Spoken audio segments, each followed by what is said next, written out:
বলরাম মন্দির আর রথযাত্রা এই দুটি শব্দ প্রায় সমুচ্চারিত, কারণ বলরাম বসুর বাড়িতে শ্রী রামকৃষ্ণ পরমহংসদেব নিজে হাতে রথ টেনেছিলেন। দোতলার বারান্দায় 1885 সালের রথযাত্রার দিন ঠাকুর এখানেই স্বহস্তে এই রথের দড়িতে টান দেন ও রথযাত্রা উদযাপন করেন। সেই স্মৃতিবিজড়িত ঠাকুরের স্পর্শধন্য রথ এখনো এই বলরাম মন্দিরের সংগ্রহশালায় সযত্নে রক্ষিত। যদি তোমারও মনে ইচ্ছে জাগে ঠাকুরের সেই স্পর্শধন্য রথের দড়িতে টান দিতে, তাহলে অবশ্যই রথের দিন তোমাকে বাগবাজারের 7 নম্বর গিরিশচন্দ্র অ্যাভিনিউর এই বলরাম মন্দিরে চলে আসতে হবে। কিভাবে আসবে, কখনই বা আসবে, এখানে এলে কিভাবেই বা রথযাত্রার পুণ্য উপভোগ করতে পারবে, জানতে হলে পুরো ভিডিওটা স্কিপ না করে শেষ পর্যন্ত দেখো। বন্ধুরা, বলরাম মন্দির আর রথযাত্রা যে দ্বৈত তাৎপর্য, তা এই পুণ্য দিনে আর এই পুণ্য স্থানে হয়ে যায় একত্রীভূত। ভাগবত গীতা শ্রী চৈতন্য নিত্যানন্দ। রথযাত্রা হিন্দু ধর্মের অন্যতম প্রধান উৎসব। এই দিনে শ্রী জগন্নাথ, বলভদ্র এবং সুভদ্রা তাদের রথে আরোহণ করে ভক্তদের মাঝে বেরিয়ে আসেন।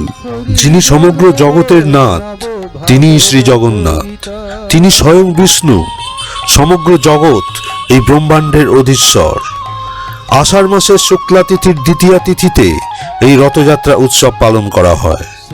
এই উৎসবের মূল শিক্ষা হলো ঈশ্বর নিজেই ভক্তদের কাছে আসেন এবং সকলের জন্য তার করুণার দ্বার উন্মুক্ত করে দেন। রথযাত্রায় জাতি, ধর্ম, বর্ণ বা সামাজিক অবস্থান নির্বিশেষে সবাই রথের দড়িতে টান দিতে পারেন। এর মাধ্যমে সমতা, ভ্রাতৃত্ব ও মানবিক ঐক্যের বার্তা পৌঁছে দেওয়া হয়। শাস্ত্র মতে ভক্তিভরে রথের দড়ি টানা মানে নিজের জীবনকে ঈশ্বরের পথে পরিচালিত করার সংকল্প করা। এটি অহংকার, লোভ ও অজ্ঞানতাকে দূর করে ঈশ্বরের সান্নিধ্য লাভের প্রতীক হয়ে ওঠে। বলা হয় রথ মানুষের শরীরের প্রতীক, আর রথের চাকা সময়ের প্রতীক, এবং রথের সারথি স্বয়ং ঈশ্বরের প্রতীক। জীবনের রথ সঠিক পথে চললে আত্মা পরম সত্যের দিকে অগ্রসর হয়। তাই রথযাত্রা কেবল একটি ধর্মীয় অনুষ্ঠান নয়, এটি ভক্তি, আনন্দ, সেবা ও সামাজিক মিলনের এক মহোৎসব।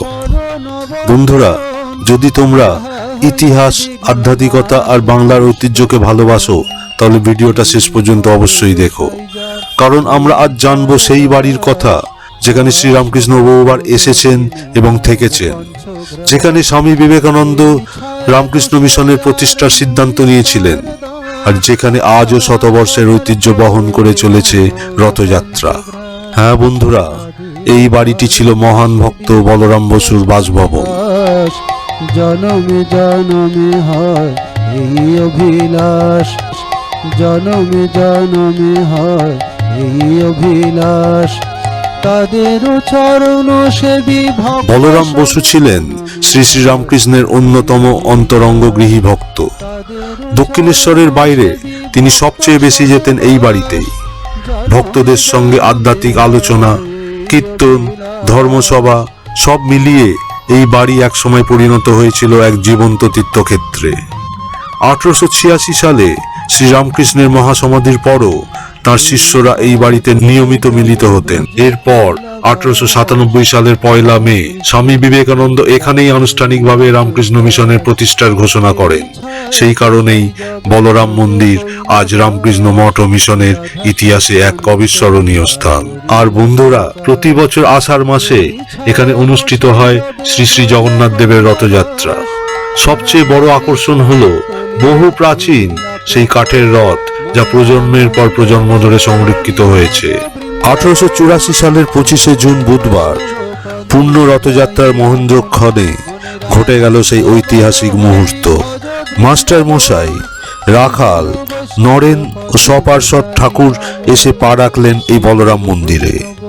শ্রী শ্রী জগন্নাথ, বলরাম, সুভদ্রার শ্রী বিগ্রহকে পুষ্পচন্দন চর্চিত পূর্বক উপবিষ্ট করা হয় রথে, আর বিকেলে দোতলার বারান্দায় সেই রথের দড়িতে টান দেন স্বয়ং শ্রীরামকৃষ্ণ।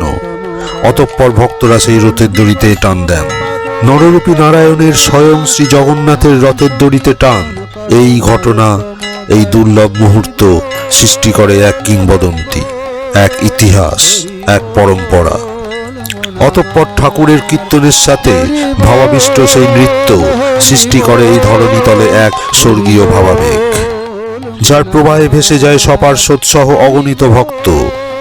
দোতলার বারান্দায় রথের এই প্রদক্ষিণ তখন যেন সৃষ্টি করেছে শ্রীক্ষেত্রের এক স্বর্গীয় অনুভূতি। আজও সেই পরম্পরা সাক্ষী হিসাবে প্রতি বছর পূর্ণ রথযাত্রায় পালিত হয় এই রথযাত্রা উৎসব। নররূপী নারায়ণের স্পর্শধন্য সেই রথের স্পর্শ পেতে তাহলে আসতেই হবে তোমাদের এই বলরাম মন্দিরে। সেই পুণ্য স্মৃতি এবং পুণ্যক্ষণকে তোমরা যদি নিজেদের জীবনে উপভোগ করতে চাও, সেই স্মৃতিকে কেন্দ্র করেই আজও হাজার হাজার ভক্ত রথের দড়ি স্পর্শ করার জন্য অপেক্ষায় থাকেন এই একটি দিনের জন্য। রথে বিরাজ করেন ভগবান শ্রী শ্রী জগন্নাথ, বলরাম ও সুভদ্রা। শঙ্খধ্বনি, ঘণ্টা, খোল, করতাল ও হরিনাম সংকীর্তন এবং জয় জগন্নাথ ধ্বনিতে মুখরিত হয়ে ওঠে পুরো বাগবাজার এলাকা।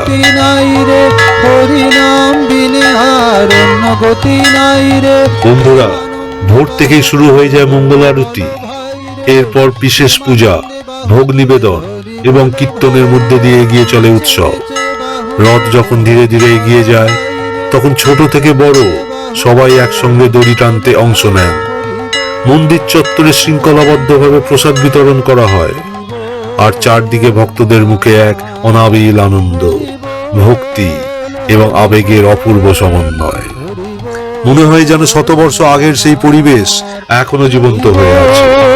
হরি বল, হরি বল মন আমার, হরি বল, হরি বল, হরি বল মন আমার, হরি বল, হরি বল, হরি বল। তাই তো বলি বন্ধুরা, শ্রী শ্রী রামকৃষ্ণ দেবের স্পর্শধন্য সেই রথে যদি টান দিতে চাও তাহলে অতি অবশ্যই চলে এসো এবছরের 16 জুলাই 2026 রথের দিনে এই বলরাম মন্দিরে। কারণ বলরাম মন্দিরের রথযাত্রা শুধু একটি ধর্মীয় অনুষ্ঠান নয়, এটি শ্রী রামকৃষ্ণ দেবের স্মৃতি, স্বামী বিবেকানন্দের আদর্শ, শ্রী শ্রী জগন্নাথ দেবের মহিমা এবং বাংলার ঐতিহ্যের এক অপূর্ব মিলন ক্ষেত্র। তুমি যদি এখনো এই রথযাত্রা সরাসরি না দেখে থাকো তাহলে এবছর অবশ্যই একবার এখানে ঘুরে যেও। বিশ্বাস করো, এই পরিবেশ তোমাকে গভীরভাবে স্পর্শ করবে। হরি নাম বিনে আর অন্য গতি নাই রে, হরি বলো ভাই রে।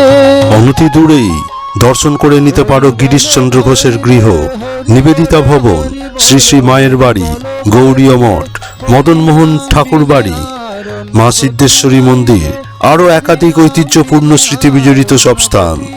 বন্ধুরা, খুব তাড়াতাড়ি সমগ্র বাগবাজার ভ্রমণের ভিডিও তোমাদের জন্য আপলোড করব, তাই বেল নোটিফিকেশনটা পুশ করে রাখো যাতে আপলোড ভিডিওর নোটিফিকেশন খুব সহজেই তোমাদের কাছে পৌঁছে যায়। শেষে বলি বন্ধুরা, ভিডিওটা যদি ভালো লাগে তাহলে একটা লাইক করো আর প্রিয়জনদের সঙ্গে শেয়ার করো, আর এক্সপ্লোরার উইথ দীপ চ্যানেলটিকে সাবস্ক্রাইব করতে কিন্তু ভুলো না। আজ এখানেই শেষ করছি, আবার দেখা হবে রথের দিন নতুন কোনো ভিডিও নিয়ে। সবাই খুব ভালো থেকো, সুস্থ থেকো, আনন্দে থেকো। জয় শ্রী জগন্নাথ, জয় শ্রী রামকৃষ্ণ। হরি বল, হরি বল মন আমার, হরি বল, হরি বল, হরি বল মন আমার, হরি বল, হরি বল, হরি বল মন আমার। ওম শান্তি শান্তি শান্তি, হরি ওম তৎসৎ। শ্রী রাম কৃষ্ণ